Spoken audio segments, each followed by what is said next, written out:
Thank you so much for coming out today and supporting our Power Hour and our students as well. It is 6:31, and so I'm being mindful of time. We want to start early, on time, and end on time, right? So again, welcome to our Pittsford Parent Power Hour. We are going to have some phenomenal students today speaking and sharing out on their time. Sorry about that. Sharing out regarding the Nazareth College Global Citizenship Conference and their takeaways. A wonderful time at the 11th Annual Conference hosted by the Hickey Center in the Interfaith Center as well. And so students will be sharing about that. They will also be sharing on how Pittsford, the school district, has been elevating student voices, and then also how we could improve. So I like to call it glows and grows, all right?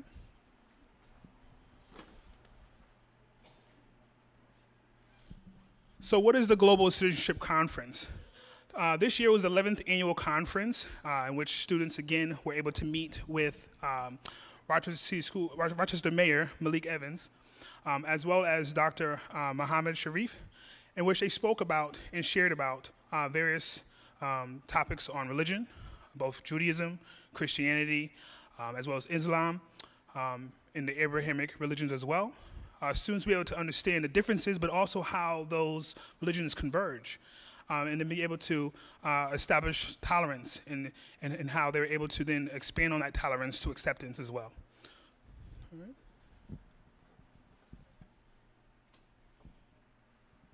So again, being mindful of time, I know students had emailed me and reached out to me, so I want to be mindful of that and give them enough time to convey their takeaways and also their thoughts. And so I want to be mindful of that and be able to give that time. So at this time, I'm going to introduce our panel. If you want to go ahead and say your name. We're going to start from the side over there. My name is Joy. My name is Radhika. I'm a senior at Pittsford Sutherland. Oh, my name is Sarah. I'm a junior at Pittsford Sutherland. Hi, I'm Campbell, and I'm a freshman at Pittsford Mendon. I'm Adriana Ochoa, and I'm a 10th grader at Sutherland High School. And I'm Emmy Liu. I'm a senior at Pittsford Sutherland. Wonderful, wonderful. So we're going to go ahead and start. There you go, you can use that one there. We're just going to go ahead and start to our right, and we'll just go on down. We're going to share out our takeaways from the Global Citizenship Conference. What are some share-outs that you had regarding that? And then you can go ahead and move into how your school and or school district has elevated student voice and supported that. And then also, how can we improve? What are some grows?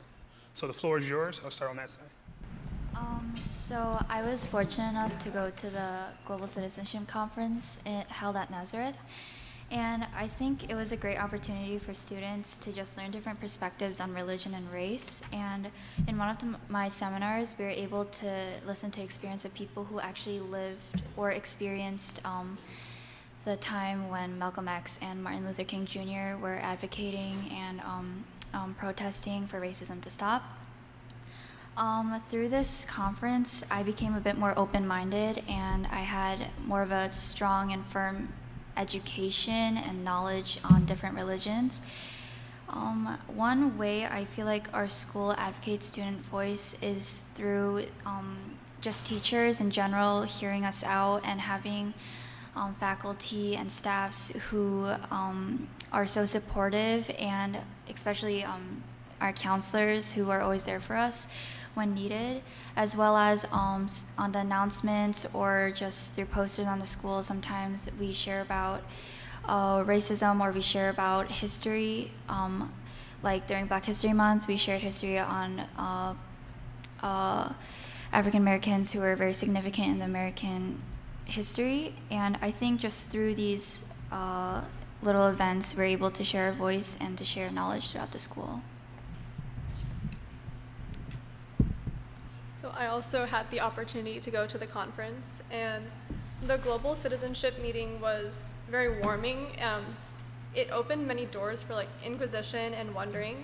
The group of students, us, who went got a lot of exposure to different religions, beliefs, faiths, lifestyles, and it allowed the furthering of our knowledge.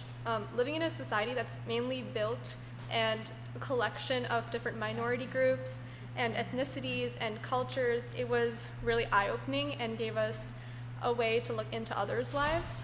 I had the opportunity to sit in on the New Religions session, which talked more about the Latter-day Saints Church and the Baha'i religion, which are ones that we don't really hear, I hadn't heard about. So I feel like if we allow more of these events to happen, if we give students more encouragement and exposure to these things, we'll be able to create a more understanding and comfortable environment. Rather than forcing these on students, it should be something that comes from us. It should be something that we show we're interested in. Something that the Pittsford schools are doing is letting students have a voice, letting us give our opinions and take initiative and highlighting our efforts. For example, starting clubs and different activities throughout the school, which allow for a safe environment. Okay, so I was also able to attend, and I attended a session on Abrahamic faiths, so Islam, Judaism, and Christianity, which was pretty interesting because they highlighted the similarities and differences between the two, and the importance of understanding people's faiths, the difference between them and how they celebrate them, to be able to come together as people. And I'd say that the progress we're making is like starting committees for students to share their voice. And I'm part of Rock to Change, and I've been involved with that since freshman year. And there's a big summit, but to bring that back to more students, because not everyone can attend, we've been doing lunch and learns so people can share their voice and learn. So we did it about social media activism, microaggressions, and implicit bias, and just teaching students what a microaggression looks like and how to effectively respond to one. And I think an area we still need to improve on is transparency. I think we need to do a better job of telling people what's being done so that they feel like something is being done. Because it doesn't matter if we're doing things if people don't know about them. So I attended the conference as well. So learning about diverse cultures is important to cultivating socially competent youths in our area and around the world. The conference I attended in early March helped support this idea. There were a wide variety of presentations, and I was able to attend one on African American spiritualities and another on the Golden Rule. In African American spiritualities, I thought we would be learning about traditional African gods, language, and rituals surrounding these motifs. I was surprised when we learned about religion in relationship to our speaker's experience as an African American man. Our speaker told us about racism he experienced while growing up in the South, being raised Christian, and converting to Islam as an act of defiance when he realized he wanted to put as much space between himself and his southern town as he could. I was shown how white privilege can really impact other people's lives and how religion can be a catalyst for connection between different races. When people share common beliefs, they can look beyond things like race. The Golden Rule presentation echoed that conclusion. As children, we're taught the Golden Rule, but few of us stop to question why it's so crucial to our role as global citizens. No matter the difference between religions, each one saw the value of incorporating the Golden Rule. From Buddhism to Islam to Christianity, there's this reoccurring message of treating others how you want to be treated. We're brought up with this message to help us recognize our similarities and to honor the things that make us unique. Recently, my fellow peers and I were also invited to attend the Global Citizenship Conference at Nazareth College. I attended 2 sessions alongside students from both Sutherland and Mendon, and one session discussed the atheism and its relationship alongside the Abrahamic faiths and common misconceptions, while the other presenters talked about religion and environment and the relationship and impact between the two. These presentations brought to light the value of hearing about different faiths through someone who has had first-hand experience, and also allowed for one to understand having an open mind and accepting and appreciating the ideas and beliefs of others. Pittsford School District has taken the initiative for taking the steps forward for making student voice heard. The creation of groups such as Rock to Change has enabled student-led movements to participate in making a difference within the school. For example, a while ago, students in Rock to Change decided to hold a lunch and learn to explore topics such as social media activism, microaggressions, and stereotypes in order to bring awareness to social issues that impact our district and the world around us. However, there are still areas the district needs to improve upon. For example, younger students in all grades should be able to have equal opportunity and ability to express their thoughts and concerns, as this should not just be limited to the high schoolers and people of higher grades. Because regardless of race, origin, faith, dialect, everyone's voice deserves to be heard, and I acknowledge and acknowledged everywhere, and I am ready to make it start here within the Pittsford School District. Thank you. I also attended the conference, surprise. So I was actually with Sarah, so I attended many of the same seminars as her. The first one is Abrahamic Faiths, and forgive me if I repeat some information, but really learning about each individual faith was so important because the first step into accepting is understanding and getting to learn about the overview and really what makes each religion different from each other, but still having these overlapping similarities was really eye-opening. And the second seminar I went to was called Diversity Ambassadors, which was very moving because it was actually students our age from East Rochester High School, and they called it Moderated Small Talk. And it was students from all these different high schools, and they were sharing their experiences and our experiences. We got to share our own experiences from individual, our own experiences, and getting to hear about everyone's experiences from different backgrounds, excuse me. It was really eye-opening, and that's something we've discussed as committee members about wanting to start our own school, so seeing it work in person was moving. As part of the school district, administrators have made it a point to really listen to us students, and we are very grateful, and to provide opportunities like this Nazareth conference for us to be heard. And something, again, Sarah said that I think is really important is clear language with students and being explicit about these, about racism and what the district is doing to improve upon it. Hi, I also attended the Nazareth meeting, and I did Abrahamic, for my first conference, I went to Abrahamic Faith. I don't think we were in the same group though. There were multiple sections. And then for my second one, I learned about women in Islam. I would just like to say it was a great opportunity, a great learning moment. I got to know about things I did not know before, and I think that's something we should really bring to our Pittsford schools. I heard something earlier today, well, not earlier today, a few days ago, that said people are too focused on being right than being educated. And I think that's something we should definitely bring to our Pittsford schools. We want everyone to be educated and learn our differences, but also learn to love our differences and not just think that it's something to be scared of. An idea for bringing us closer and letting everyone learn about each other and their culture is Culture Day, something that we only probably experience in elementary school, but I think it would be great to bring it back in high school, let everyone know about the beauty within our cultures and why we want to share it with everyone. Thank you. Wonderful. Thank you so much. Before I open the floor for questions, in light of everyone sharing, is there anyone else that has anything they want to add as far as ways the district and the school is elevating student voice or needs to grow? Yeah, you have the microphone in front of you. I feel there's a certain pride that comes with being a student at Pittsford. Like when someone asks you, which school district are you from? And when you say Pittsford, it's just, there's a lot of respect that comes with it. And I think there are changes that we discussed that if they're made, there's a way to keep that integrity that comes with the name. And they're just going to enhance the Pittsford name, so.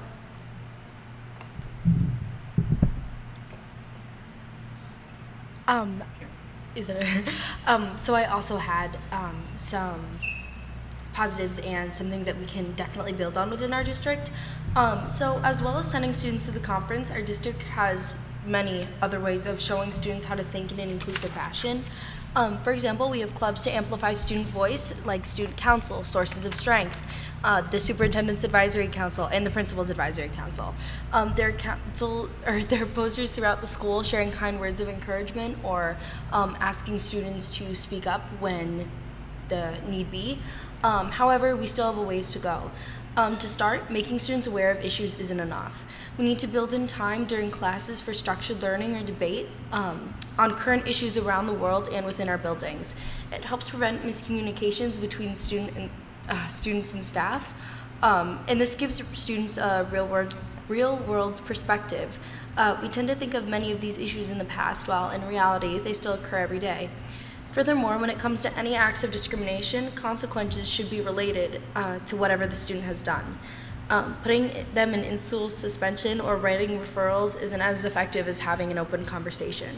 Being able to step back, share with them how their words and actions can affect others, and help them to dissect why what they did was wrong can give them a better understanding and help change their mindset, which is something we need now more than ever. Student-led discussions or presentations like the ones being given today are another step in the right direction. Additionally, I think we should expose more kids to diversity from a younger age. Being in Pittsford can act as a bubble, reducing influence of different voices. Going into the conference, I was genuinely surprised as to how much diversity truly is in Monroe County. We need to extend the opportunity to see this past a select few and to the rest of our school.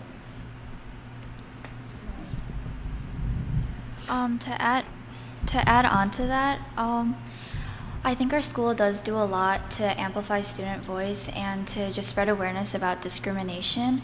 But as someone who's part of a group of minority, there are some stereotypical statements that students and some staffs make that are so normalized in society that people don't notice how offensive and harmful these statements can be. And it's really hard to even stand up for myself because since it's so normalized, people look at me weirdly and people think she's overreacting or she's being overdramatic. And what someone said earlier, I feel like we really need to teach this separately in classes, and we really need to let students know that these socially normalized statements can be really harmful to people and kind of amplify on to these stereotypes that aren't true at all. And also, I think there's so many students who face the same thing as I do in the school, and their voice isn't heard at all. And throughout the Lunch and Learn, there were some students who I normally don't hear them talking, who shared their personal experiences that they faced in Pittsford school. And I'm really grateful that Pittsford, we don't have a lot of racial discrimination, but there definitely is racial discrimination existing. So I think just having more of these Lunch and Learns and having these opportunities to have students just share their personal experience and how they feel also lets other students know, oh, I shouldn't say this, or oh, these stereotypes or these statements can be really harmful to others. I'll keep it short. But I feel it's also important to have high schoolers work with children who are younger than them as mentors so they can see what it's like. I feel there are many younger children who don't see that there is light at the end of the tunnel. They may suffer from things that we don't know because they can't voice it and they don't know that it's happening to other people as well. So if they're able to communicate with others who are older than them and have been through that, then it'll be easier for them to go on. Hi, sorry. I just have like 2 quick things to say.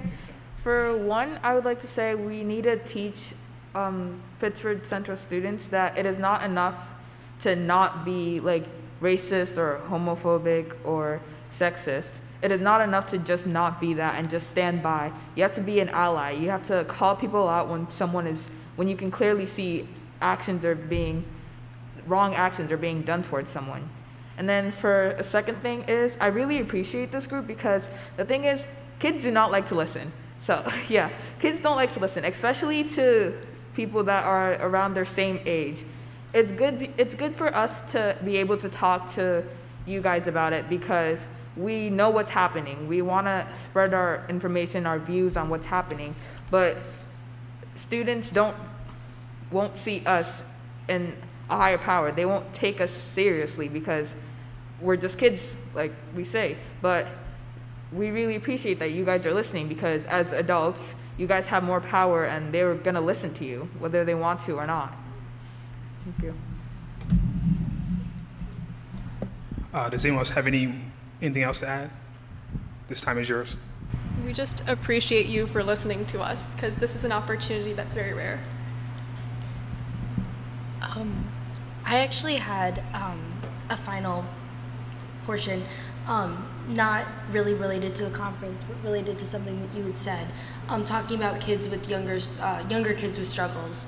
I think that even in the high schools right now, I know a lot of people that are just really going through it, and a lot of the time we don't have enough emotional support staff to deal with it. Like,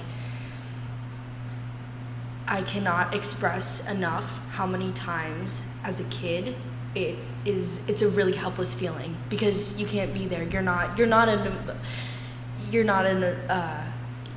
as much as you want to be, you can't be a therapist all the time. So it's really hard when you have to see somebody going through something. So I know it's not related to the conference, but I think you made a really good point, as in we really need more emotional support staff. Wonderful, wonderful. Thank you so much. Can we give the panel a round of applause, please?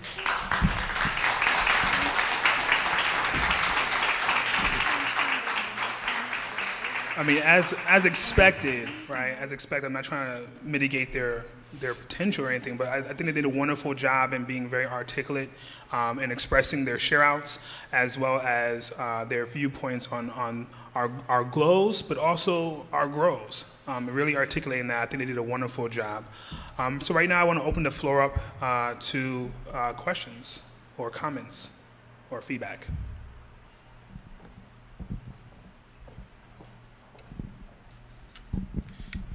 Would want to just start out by saying thank you to our students. We've spent a good amount of time together this year. You've spent a good chunk of your day with our meeting this afternoon and then again this evening. And I think the hardest, the most impressive part of all of this is how us, the adults in this group, may not truly understand how hard being a high schooler is today. I think some of us think about what high school was like when we were in high school, which was hard. And being in high school today is probably multiple times harder than when we were there. If for nothing else, social media alone and all the additional pressures for today. And we all have choices to make in life, and you all are choosing to make high school better for your peers. You're choosing to make high school better for the people that are coming behind you because you can see what's needed to make our schools more accepting, more welcoming, less stressful, and more inclusive. I can't stress enough how hard-pressed we all are for trying to find time in our lives. And you're making the time to be with us tonight. You're making the time to be with us, with me, regularly. You're making the time to go to conferences. Then you're making the time to make the world a better place and make Pittsford a better place. So I just want to thank you all for your insight, for your hearts, and for really being the forefront of making positive changes with our students in Pittsford. So thank you. Are there any more, feedback. Any more questions or comments? Yes, please. You need a microphone. I would like to, you're all very impressive, so I commend you all for speaking. I think it was Campbell.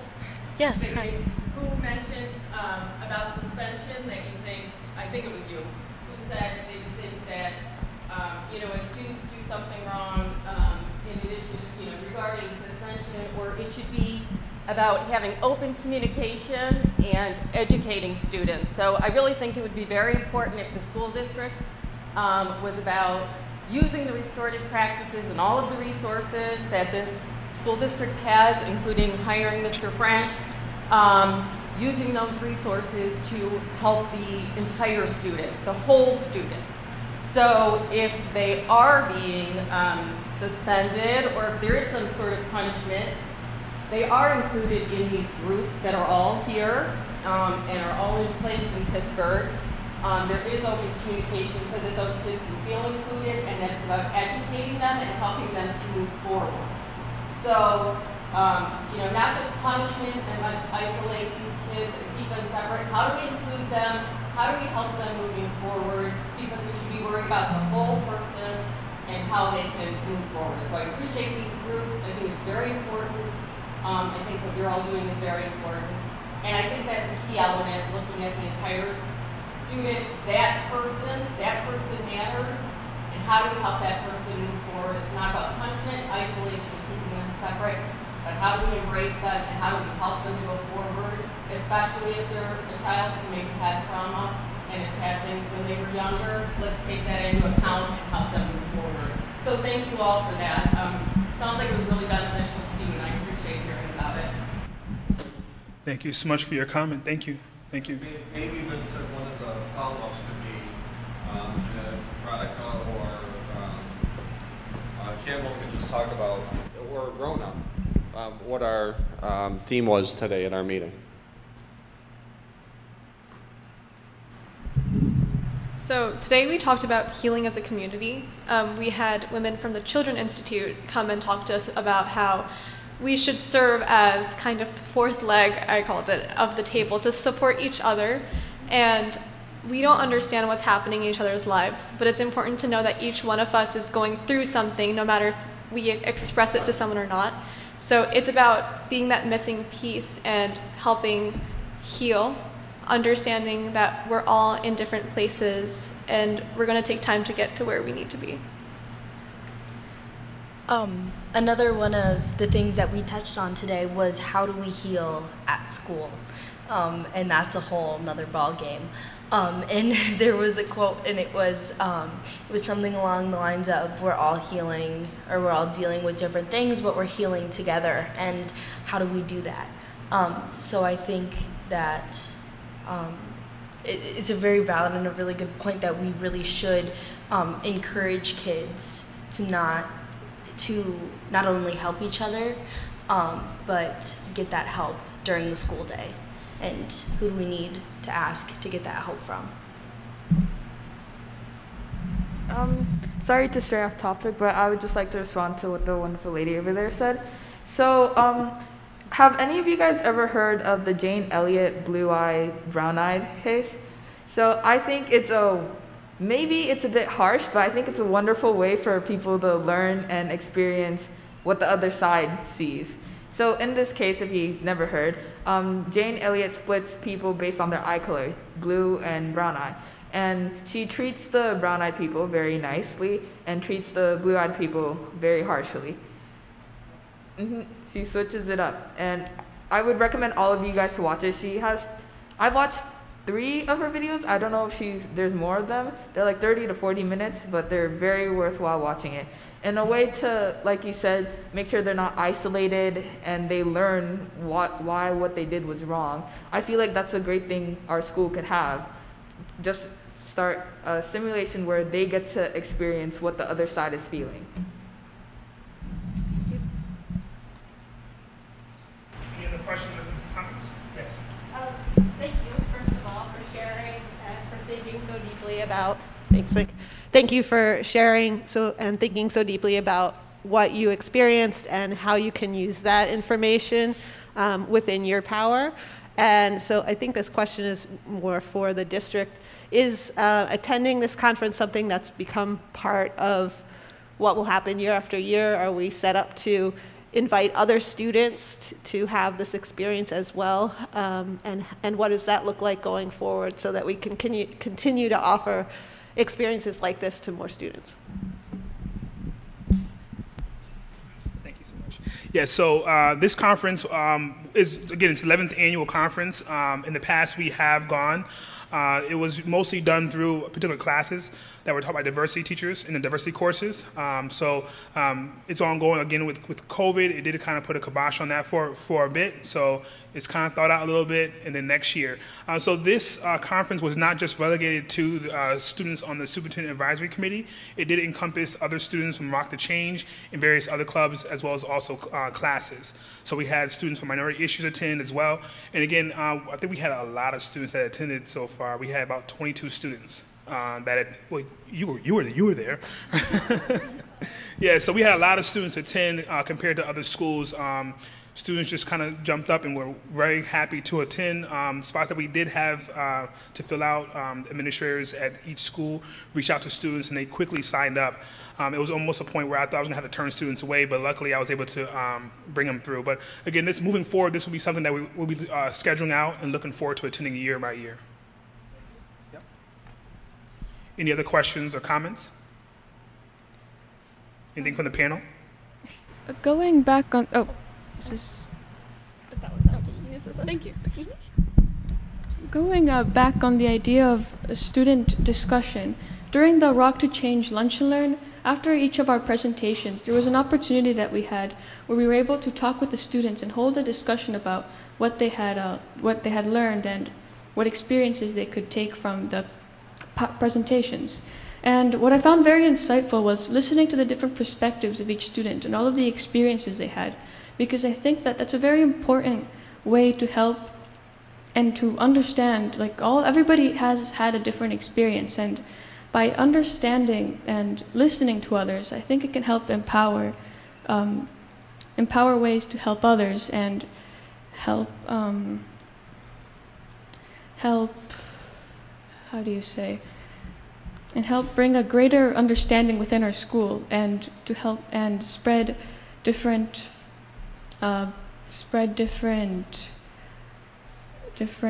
perceptions and helping appreciate those perceptions and the thoughts of others.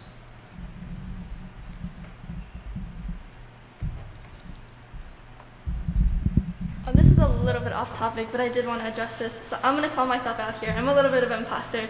I am not part of the Superintendent Advisory Committee. Like Mr. French mentioned, I'm from like a different extracurricular. But I want to say being on this side of the table, being with this incredible group of students has been an incredible experience. I'm so very grateful. And I want to say thank you to the parents and the adults in this community for listening to us and allowing us to share our perspectives as students with you guys.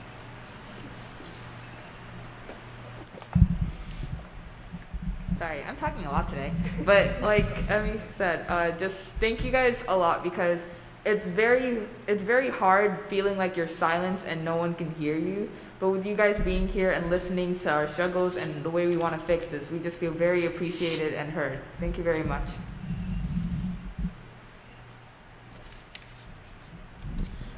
Sure. I would just add that one of the things I think that I'm the most proud of with the group that I've been working with is when we talked about creating our norms for our group, one of the comments that everyone agreed to was that we need to value different people's perspectives and being able to appreciate the diversity of thought within the group.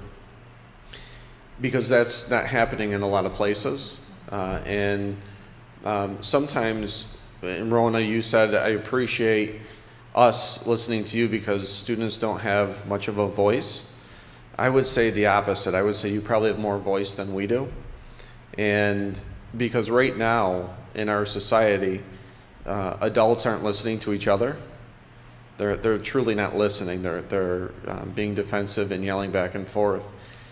And what you all are doing is you're modeling what it's like to have thoughtful discussions and bringing civility and humanity into the conversation. And so all of you on the panel and those that I've worked with have really brought a sense of light and hope and respect for our student body, because believe it or not, I believe you're more of the change makers than the adults are, and we're here to facilitate that. So thank you all again.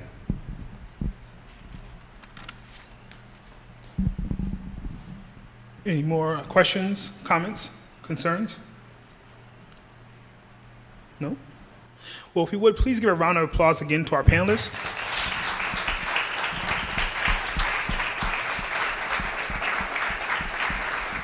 Just a quick note, I do understand that there is concern feedback regarding our power hour scheduling. We do appreciate you being here. I know you could have been any elsewhere in the world, in the city, just resting in your beds right now, but you thought it well to come out. And again, I wanted to say thank you. We did have some board members present, as well as Superintendent Perro as well, and the PTSAs here as well, and some administrators sprinkled about. So we just want to thank you all, Pittsford parents, Pittsford community, for coming out and supporting students' voice and taking time to hear. Our next meeting will be in June, and then moving forward, we'll start putting on the school calendar for next year so that we can schedule accordingly and be in compliance with everyone's schedule. So again, thank you so much for coming out. We do have some more time, but it's all good to leave early, right? Again, thank you so much. Thank you.